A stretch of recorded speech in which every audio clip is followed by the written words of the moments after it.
Hello there, my name is Sixo, but more on that later, as right now we're taking a look at this guy, which is Generation Select's Greasepit. Can't wait for this one. Now before we begin, it is of course worth me mentioning that you can find this guy on tfsource.com now, so I'll go ahead and put a link to their site in the video description if you want to give them a go. Otherwise we're going to go right ahead and get this guy open, and of course he comes in the very familiar now Generation Select packaging, which looks the same regardless of which toy you're actually getting, but it's still really cool, really like it. However, in this case it is of course the contents that we're most interested in, so let's go ahead and get him open, shall we? Take a look. It has to be said that I really appreciate the way the Generation Select stuff is packaged. I just really like that kind of nice presentation inside the box. As soon as you pop it open, the whole thing looks really cool. Dig it. As nice as all that is though, it's the toy that we're here to discuss, and this is everything that you get in the package, including the robot, a little gun, and of course a set of instructions. And right out the box he's a really handsome chap. Really dig it. Of course this is a bit of a weird one because it's modelled after the original Generation 1 Greasepit, which was a Micromaster base. Which I do have and we'll look at in comparison today, but what that did not have was a robot mode. It was literally a base that turned into a kind of battle station as well, and then of course came with a little mini Micromaster partner, which actually was Greasepit. The Greasepit was the little Micromaster, whereas here, you know, of course you've got this guy, which has his own robot mode, so quite a different take, but it looks quite awesome. Now one thing that does strike me about this guy straight out the box is that he's sporting a really nice finish, very crisp paint, and looks really good. Really presents very nicely straight out the box, and that's something that actually I really credited Generation Select's Tiger Track for as well. And you know, some of you, if you follow a lot of my reviews, may know that I'm not a big one into the Generations line. It's a sort of relatively recent experiment for me, but I did find that Tiger Track, being a Generation Select's release, felt for me head and shoulders above a lot of what the sort of main, you know, Earthrise line is pumping out at the moment. Not that those are bad, but they do, you know, you see the kind of QC errors and slight scuffs in paint and things like that, whereas Tiger Track presented as for me anyway, the best of those lot, just in terms of pure fit and finish. And this guy, first impression anyway, feels on a par with that. I also really like the look of that robot mode. I think it's a very handsome thing, very tidy, no real kibble, well no kibble, literally none, on the back, which is really quite impressive when you consider that it kind of turns into, you know, a building. But yeah, I really dig how he looks, and I think that's one thing that I would really credit a lot of the kind of recent Generations releases of, is that you know, they're getting super creative with reimagining anyway old concepts like these Micromaster bases and making them into something completely new. I think that's really cool. It's just that creativity that I really like. I think if you're going to be super slavish to something like Generation 1, which of course they are doing with a lot of Generation stuff at the moment, at least have some fun with it, you know, and give us something unexpected. I mean, if you grew up with G1, or you know, you're super familiar with it, it's kind of nice, isn't it, to have a bit of reinvention along the way. You don't want just the whole G1 cast just like so faithfully recreated that you may as well just own the original toys. It's good to see them mixing it up a little bit, I think. I really like the head sculpt on this guy, and I think that you know, it's just the old visor and faceplate kind of look, but it really works for him. Again, it's got a real kind of classic G1 feel, despite not actually being a G1 model, if that makes sense. And I think it looks great. Slight paint imperfection on mine, just in the visor. You can possibly just see there's a little chip or whatever in the blue, but to be honest, it's imperceptible in hand. It's only because I'm looking at it under like, you know, a real like macro lens that I can even see it. So that's the downside of doing these reviews sometimes, but it does look really good. I like the blue that they've used as well. I'm sure we'll see more of it in his alternate form, but I also really like these little window stickers just on here as well. I think that looks really cool, and for me, you know, being very familiar with the original Greasepit as I am, it's kind of cool to see some little callbacks to that as well. Chest section looks ace. This is really nicely painted. Love the yellow. It's kind of like a burnt yellow, almost orange, that they've used on the chest just here, and I think that looks great. It's layered in paint as well, which is very much appreciated. Love the kind of molded detail in here. That all just looks spectacular. Now his arms are very asymmetric. In fact, he's quite an asymmetric lad all told. His right arm is this, which is this is actually the petrol pump, or gas pump if you prefer, if that's your vernacular. You know, and I think that's super creative. It does look a bit like a gun hand, but yeah, indeed those are the little petrol pumps just there. Yeah, what can I say? Love it. And then just coming around to his left arm, which again looks completely different. It's a little bit more kind of a traditional arm, as we'll see. But what it does have on the shoulder here is the actual petrol Station logo just here, Super Gasoline as it says, and that looks really, really cool. And again, it's a nice little nod to the G1 toy. It looks really impeccable in terms of how it's put together as well. It's also worth looking in detail at areas such as his actual shoulder just here, which of course has got a Decepticon logo, and then it's got this little molded detail with the pin just above it. And I really like how they've done that, because, you know, pins sometimes can look a little bit unsightly in toys. You know, if it's quite obvious, you know, it's a joint or whatever, it kind of sticks through the plastic.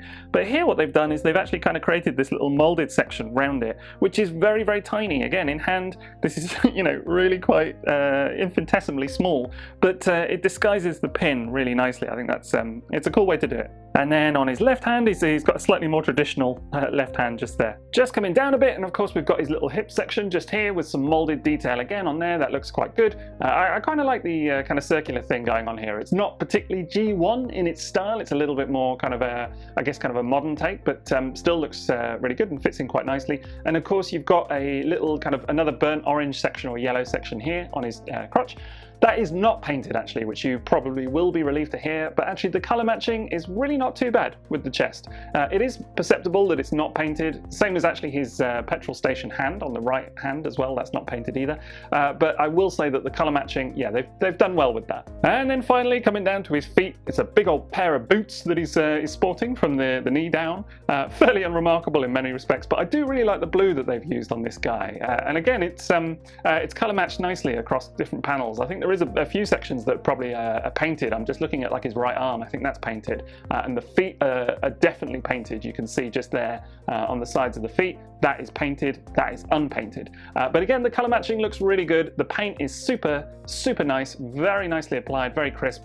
And again, I know I've already said it, but I just think he presents marvelously. So yeah, really good looking toy on the whole, and a really nice homage, as I say, to the original. We'll do a comparison in just a minute, but I do like that it's a very good callback while still being its own thing, as I say, and I just think it looks really cool. Now, articulation wise, you do have a fairly decent rotation at the head, which feels like it's on a bit of a ball joint actually, because it can look up and down a tiny amount anyway, not a huge amount, but it's enough.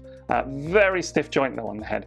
You've got a decent range of motion at the shoulder, which is on a double hinge, so that can go all the way up and over, and you get just a 90 degree at each shoulder like that, so that's good. There is a bicep swivel, and there is 90 degree bend at the elbow as well, and I believe that's the same on both of them. Yeah, it is. And then of course you've got no hand articulation, unless you count that. I mean, is that hand articulation? I don't know, maybe that's wrist swivel. You decide. Oh no, there's actually a double hinge at that elbow. So on the left arm, his left arm, you can actually get a full kind of bend all the way up, because there is actually a double hinge in there. Not on the right arm, that's just 90 degrees, but the left arm will go much further. Coming down to the lower half, and you do have a waist swivel just there. Not a huge amount actually, just impeded slightly by the backpack, but you can get a bit of slight bend just like that, just sort of slightly to the side. You've got very decent range of motion at the hips, which can go all the way up, around, over everything. They're double jointed again. They're not ball joints or whatever that it might look like. They are double jointed, and you do get a bit of rotation just there, just below the thigh as well. In terms of the knees, they will go actually past 90 degrees, so we might even get a decent kneel out of this guy. We'll check it out in a minute, but that's really appreciated. And there is also a welcome spot of ankle tilt just there. So yeah, poses exceptionally well, really, really cool. And indeed he can do a kneel just as I predicted. There you go. Rocks it like a boss actually. I'm impressed with the articulation on this guy, because he does look really big and bulky, even though he's a relatively small chap actually. But yeah, he poses really well. In fact, there's more than a decent range of motion here to get you exactly what you need. He's a very fun guy, just to pick him up and fiddle with him. Presents really nicely too. Color scheme looks great. I'm impressed so far. Now let's take a look at this guy's gun, and here it is. And you know, it looks really nice. Something about the color scheme, the yellow with the red and the blue, just makes me chuckle a little bit. I don't know why. Just kind of a very vividly colored gun, isn't it? The red is painted on here, everything else is unpainted, and you can just see a little bit of imperfection on some of the red. You know, there's a tiny little bit of paint slop just there, and actually the red is, I don't know, it's just a bit thin in places and not kind of perfectly applied, but still it looks okay. It's not too bad. It's just not quite as nice as the sort of main guy himself, the main toy. And red is often one of those colors, isn't it, in paint, which can go a bit wrong. So we'll go ahead and put this in this guy's hand. Of course it fits into his left hand, but you can also just pull it apart like so, and put the other piece, one of the other pieces, whichever one you want, in one of the other pegs as well, so we'll check that out. So yeah, it can just go ahead and peg into his hand just like this, just like so, and of course it only really goes into his left hand, because on this one he's got the little petrol pump attachment. You can take that off actually, and there is a little peg hole just there, which I guess you could put the gun in, but on that side, if you do that, then he's actually left with a bit of a nub. So I don't know if that would work for me necessarily. What definitely works better is actually putting the end of the gun, which has a peg hole, on top of that nub, and that actually does look quite cool. I dig that as an option, definitely. And again, you know, you could split the gun at that stage and have the little kind of front section in the one hand and the kind of cannon section on his nub, however you want it. Alternatively, he's covered in little peg holes, such as on his shoulder just there, so you can actually have it as a kind of cannon on his arm instead. I also kind of like this this functionality of having his hand being a little nub like that you can put different attachments onto. It kind of reminds me of Death's Head in a funny way, you know, like when he, if ever you've read the original Transformers UK Marvel comics, or any Death's Head comics since then, in fact. It's kind of spun off into his own thing since, you know, but he started in Transformers, and he has that hand where he can put different attachments on as in his job, you know, as a freelance peacekeeping agent, and this kind of reminds me of that in a funny way. Like, I wish that actually it had a few more possibilities, but I'm sure that, you know, you could use guns from different toys as well and attach them on there. Yeah, it's my imagination running away a bit, but I think it's kind of cool. Oh, hey, here's one for you. This is really getting a bit creative now, but you can fold up that little nub in his chest as well, which is, you know, for another functionality later on, I believe, but and then you can just peg that in like that, and what do you know, chest gun. I dig it. I really, it's fun, isn't it? So there you go. Look, we haven't even transformed this guy yet, and we're already having tons of fun with him. Now, in terms of comparisons with his robot mode, then here he is with Earthrise Runabout and Run Amok for battle charges, and has to be said that the finish on Greasepit totally blows these guys out of the water. I've done respective video reviews on both these guys on the channel, so if you've not seen them, then you can check them out. But needless to say, I wasn't really wowed by the finish on either of them. Unfortunately, they both have various paint defects and scuffs, and just don't really fit together particularly well, and whatever else. Nice designs, but just lacking a little bit in terms of execution. Whereas, you know, straight off the bat, I do feel like actually old Greasepit here definitely takes the cake in that respect. We'll see how he gets on during transformation, but that's at least my first impression. And here he is with Earthrise Fast Track, the fellow weaponizer, and you know, actually this guy I was super impressed with, loved him. And again, he's got a video review on the channel, do check it out. It's a bit of a gush fest actually, but you know, the two of them together, I'm beginning to think these are some of the kind of more creative aspects of the kind of current generation's line, you know, whether it's Earthrise, Generation Selects, whatever. Yeah, just because again, you know, I felt like with Fast Track they took something that was very simple, you know, the companion for Scorponok in G1, and really kind of ran with it. And again, I feel like they're doing the same thing with Greasepit. And here he is with a couple of Autobots. You've got Optimus Prime, Sunstreaker, and Grapple all there. And yeah, he's kind of similar in stature to Sunstreaker, like a little bit bigger, so hopefully that gives you an idea if you're not too sure how big he is.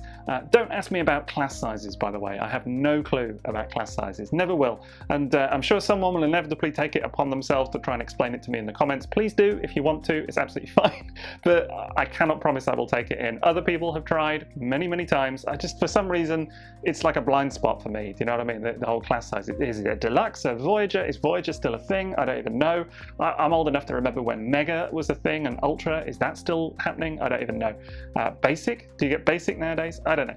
Anyway, I have no clue about class sizes. All I know is that's the size that the toys are, and that's how they look together. So there you go. And then, of course, another natural comparison is with the original G1 Greasepit, which you can see here in its base mode. And as I mentioned earlier, it's actually this little guy here is actually Greasepit, not the base, which is a bit of a comparison to this guy, where this is actually Greasepit. So it's a bit of a change up in that regard. But you can see how the base looks with the new toy. I think actually they're a great complement for each other. The color here is almost spot on. Like the difference in the blue is imperceptible in reality, and even the yellow, it's a slight difference, but it's still a really, really good match. The grey, everything, and actually I think they look just fantastic together. Really, really love it. You can see here the Super Gasoline logo just there, which we already saw on the side of the new guy's arm, and yeah, what can I say? I think marvellous, absolutely marvellous. And whilst I do think it's a little bit of a shame that the new guy doesn't come with a little mini robot all of his own, he does make a bizarrely good complement for the original Micromaster figure, right? Like, they look absolutely adorable together.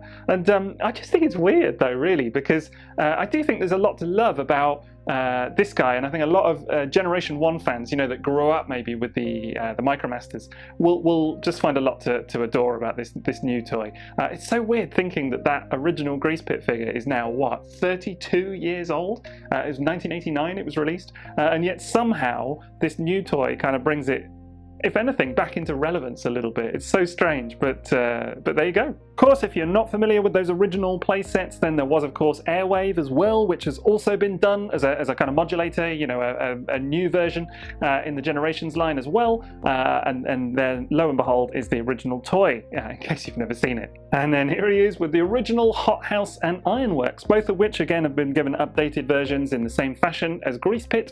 And yeah, I absolutely love these original toys. Hot House, actually, the original Hot House was previously a Toy of the Week on the channel, so you can check that out as well, but here he is. And yeah, just great fun toys. And then here he is with a few more Decepticon Micromasters as well, because it's never not fun to feature Micromasters in the shot. If you can get the opportunity to do so, then why not? And actually, again, I think he makes a wonderful compliment for them. If anything, there's a kind of argument here for diehard Generation 1 fans just picking up these new versions just to kind of mix and match them with your old Micromasters. I think it works surprisingly well. And then here he is with Micromaster Hot Rod, simply because it's one of my favourites and I will always feature this little toy if ever I'm given the opportunity. Enough said. So there's a lot of fun to be wrought out of this robot mode, but of course we've got a few transformations to go as well, so let's check it out.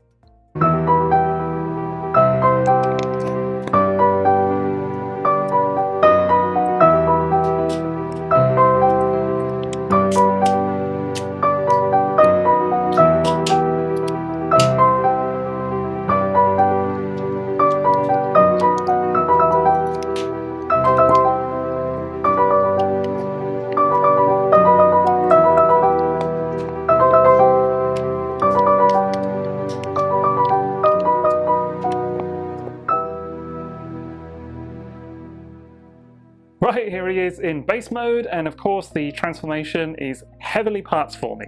So if that's not your bag, this isn't going to be for you. That's all I'll say. But like a lot of the other kind of weaponizers, modulators, whatever you want to call them, this is something that kind of comes apart into its component pieces and then is reassembled bit by bit into a new form. And we've still got a couple to go, but of course this is the kind of, I suppose, the main alternate form, being the actual gas station itself, the petrol station, if you will.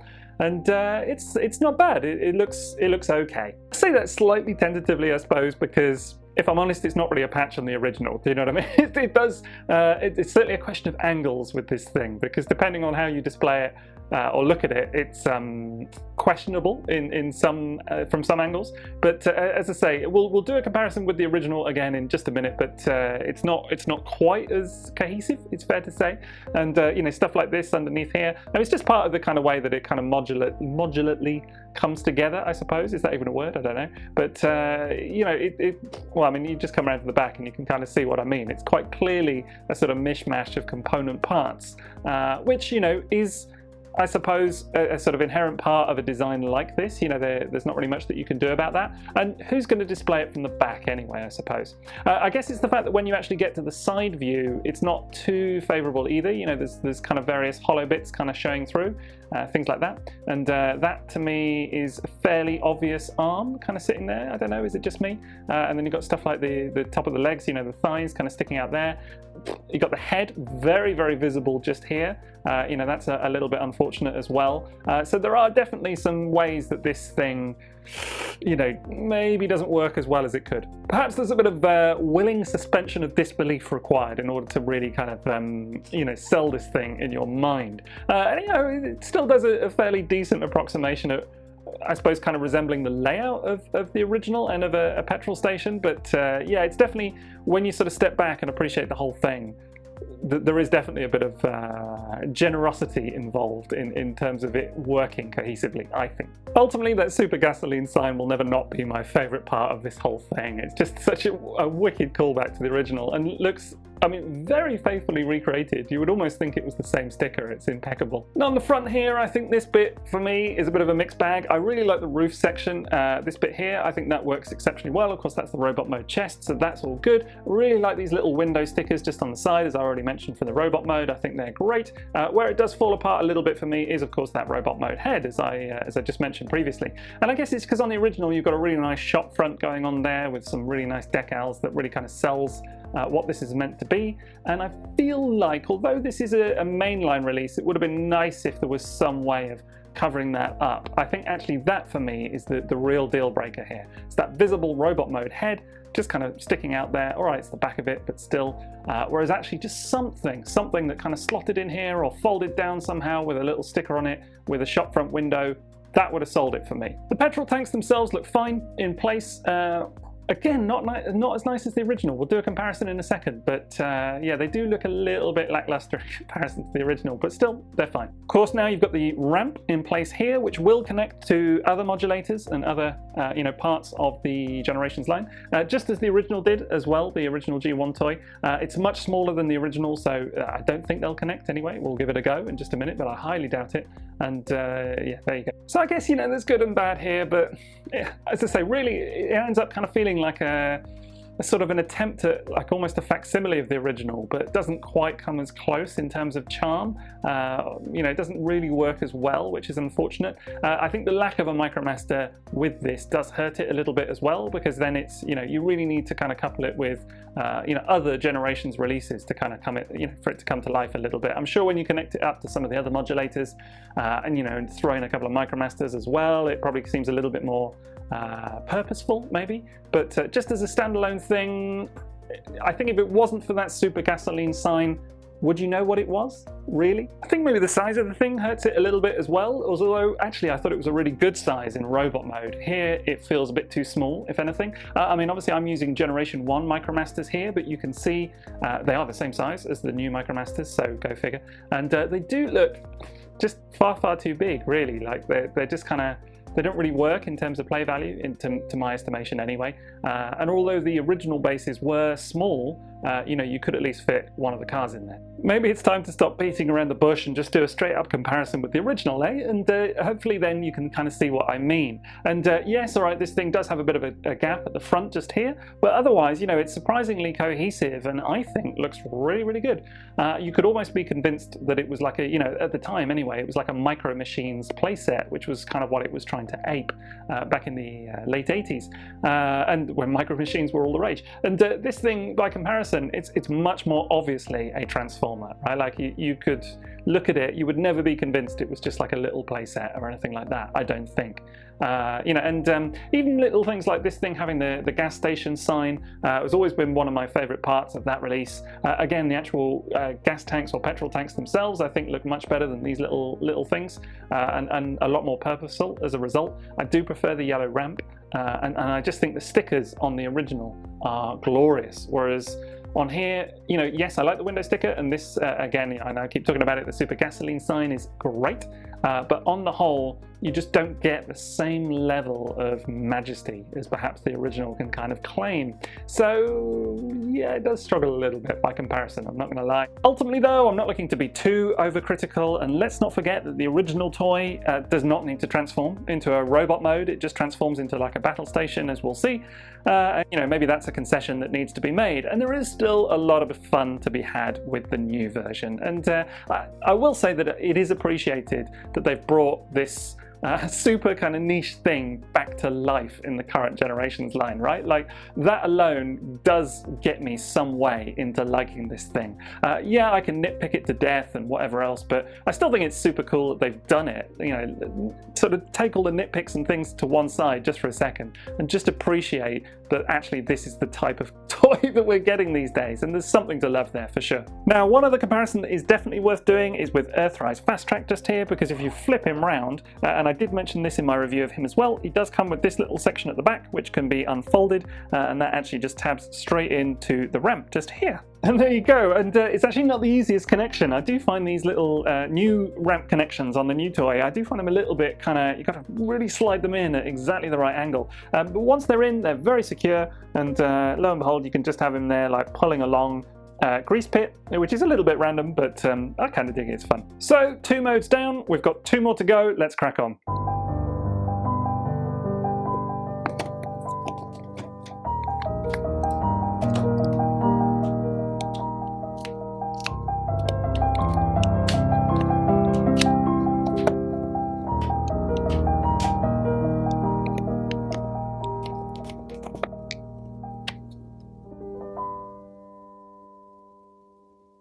Okay, this is the 2nd base mode, and yeah, I don't really know what to say about it.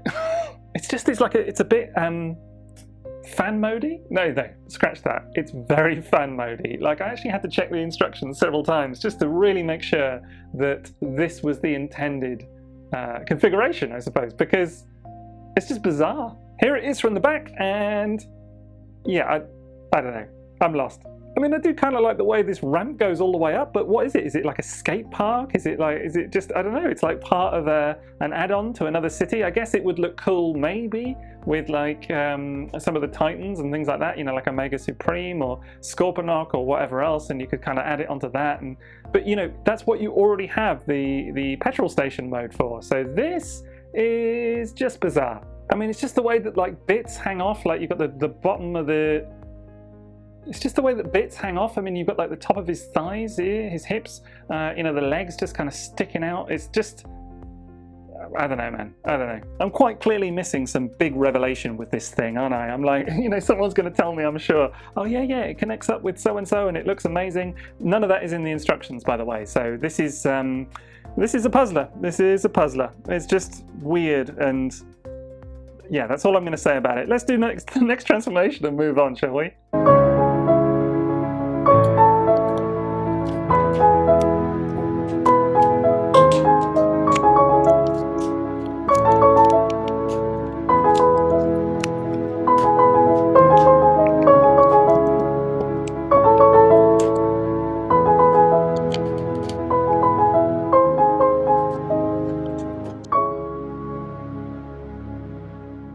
Right, that's the transformation done, and again, it's very parts for me, but here you have him in his other base mode, and it's kind of the attack mode, I suppose. It's like the weaponized base mode, and actually I kind of dig this one. I think it looks alright. I mean, don't get me wrong, it's still a lot of bits cobbled together, and it is kind of in parts, I suppose, perhaps not the most purposeful, but I can kind of see it functioning as something, do you know what I mean? And it does at least remind me of the Generation 1 toy a little bit. Do you know what I mean? It has the same kind of shape and kind of a similar vibe going on, so in that regard, yeah, no, I can kind of get on board with it. I mean, I think where it struggles slightly is in them definitely trying to use absolutely every aspect of the other modes in this one. Like, they obviously had a design intent that, you know, nothing could be left out. And so you get stuff like the little sign just here, which, I mean, why is it there? Why is it there? And the little gas tanks, the petrol tanks just there. Bit bizarre, but hey, I mean, the gun is really kind of doing a lot of the heavy lifting there, I suppose. I really like this claw just there. I really wish that came into play a little bit more in some of the other modes, and it doesn't particularly. It's just kind of, you know, kind of saved up for this one. You've got this platform up the top. I guess you can stick a Micromaster on there. Yeah, I mean, on the whole, it is what it is. It's okay. It's probably going to be a little bit more successful if you either imagine these little pegs just here as weapons, you know, as little cannons or something, or indeed if you attach a couple of extra guns on there, like I guess you could take, actually, just thinking about it, you could take stuff like Fast Track's arms, which I just happen to have here, and peg those on, and then, you know, is that better? I don't know, at least they kind of attach on there. You could probably make something really cool with that. I mean, ultimately that is a bit of the big sell with these guys, is that of course you can combine them with other modulators, weaponizers, whatever you've got in your collection, you know, all those different peg holes, you can put guns all over them, you can do probably 1,000,001 things. And I have seen some very creative attempts on Twitter and other social media accounts, you know, where people really go to town on this stuff. And I guess for me, it's just yet further evidence that this guy, as a standalone, item, you know, maybe is a bit questionable in different aspects, but actually it's probably when you get him coupled with, you know, lots of other Generations toys that you know, it kind of starts to come to life a little bit. I mean, here he is with a couple of the Generation 1 Micromasters in situ, and you know, there is like the little tab on the top of there, so you can place a little lad in, and it's quite securely on top, and there's the little scoop just there. You could kind of have one guy in there. Again, it's okay. It's perfectly fine. It's okay. I guess it's just kind of unfortunate then that it feels like, again, it's, you know, absolutely trounced by the G1 original. And look, I apologize in advance now, because I feel like I'm becoming, in this review, that guy that's like, oh, everything Generation 1 is always better. Do you know what I mean? And like, new toys are never as good and all of that kind of stuff. And that's really not my intent. Really, really not my intent. I'm always up for being impressed by something new. It's just in this case, the original is so good and really, you know, so kind of charming, again, that maybe it just had a, you know, big shoes to fill. I don't know. But it's just the fact that there's this really great play pattern with the original. You know, the way it kind of all unfurls. I really love all these missiles. You know, there's got these little hidden missiles here in the little shop bit. This thing doesn't come into play at all. Nor does this. Nor does this in the gas station mode, the petrol station mode. You know, all of that is completely new and just really nicely designed. It's so simple, but works really, really well. I don't know, I feel like by comparison, this thing just feels a bit kind of slung together somehow. And again, I do think it helps that the original toy does come with a little Micromaster as well, whereas I do feel like that's something that's really kind of missing from this release. You know, I feel like if there was a Micromaster with this guy and it was kind of more purposely integrated with how it works with the rest of it, I feel like that would be better. And it ends up being a kind of weird approximation of something from 32 years ago rather than its own thing. I don't know.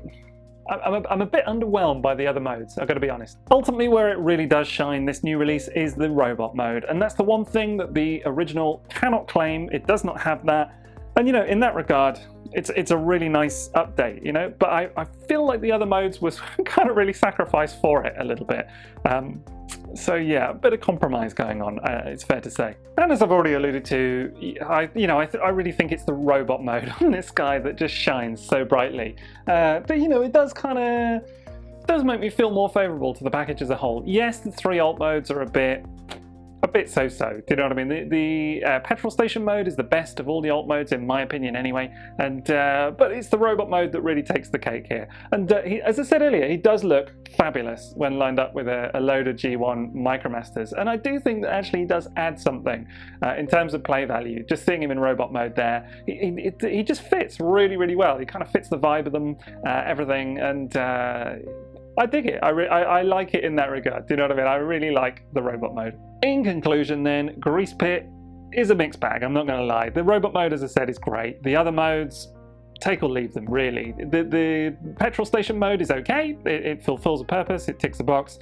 The other 2 modes, the battle station mode I like more. The other mode, skate park mode, whatever it is, yeah, I mean, leave it, frankly. But, you know, overall, it's a really nicely put together package. It feels well made. He's nicely painted. He looks great. The color scheme is awesome. And it's a really, as I said, it's a fantastic homage to the G1 original in many regards. So in that respect, I'm feeling a bit generous. It's not an out-and-out smash success, not to the extent that I wish it was, but still, it's a lot of fun. And so in that regard, it's a toot. Now, as I've already mentioned, there is a link to TF Source's listing for this guy in the video description, so do go ahead and treat yourself if you fancy it. Otherwise, that's it from me, so don't forget to drop me a like if you enjoyed today's video, and have a great rest of your day. TTFN.